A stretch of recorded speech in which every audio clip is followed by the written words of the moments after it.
தெனாலிராமன் கதைகள் 204. அப்பாவி தோட்டக்காரன். விஜயநகர பேரரசின் கருவூலத்திலிருந்து ஒரு அரிய வைர மோதிரம் காணாமல் போனது. மன்னர் கிருஷ்ணதேவராயர் மிகவும் கவலைப்பட்டார்.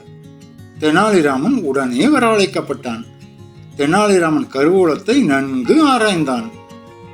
தெனாலிராமன் ஆராய்ந்து முடித்ததும் மன்னரை நோக்கி திரும்பி, மன்னா, திருடன் வெகு தொலைவில் இல்லை. இந்த திருட்டுக்கு காரணம் நம் அரண்மனை தோட்டக்காரன் முத்துதான். முத்து ஒரு அப்பாவி போல தெரிந்தாலும் அவன்தான் திருடன். அவனை உடனே சிறையில் அடையுங்கள் என்றான். முத்து ஒரு கள்ளம் கபடமற்ற மிகவும் அமைதியான மனிதன். அவனை குற்றவாளி என்று தெனாலிராமன் சொன்னதும் அரசவை அதிர்ச்சி அடைந்தது. மன்னர் குழம்பினாலும் தெனாலிராமன் மீது உள்ள நம்பிக்கையால் முத்துவை சிறையில் அடைக்க உத்தரவிட்டார். முத்து அதிர்ச்சியில் அழுதான். சிறையில் அப்பாவி முத்து தனிமையில் அழுது கொண்டிருந்தான்.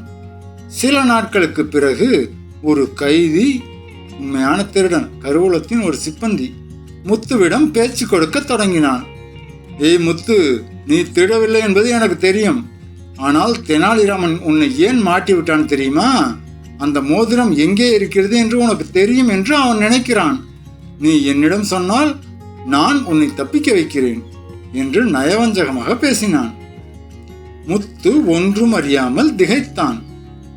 ஆனால் தெனாலிராமன் மாறுவேடத்தில் அதே சிறைக்குள் கைதி போல கண்காணித்துக் கொண்டிருந்தான். மறுநாள் அரசவையில் தெனாலிராமன் முத்துவை அழைத்து வந்து, மன்னா, முத்து ஒரு அப்பாவி, அதை நான் ஆரம்பத்திலேயே அறிவேன்.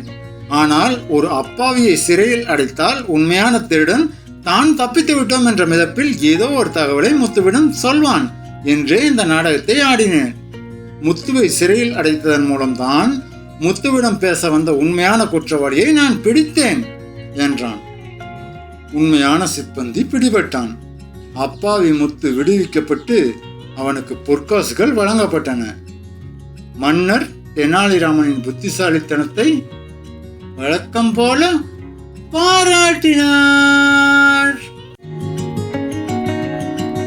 நீதி.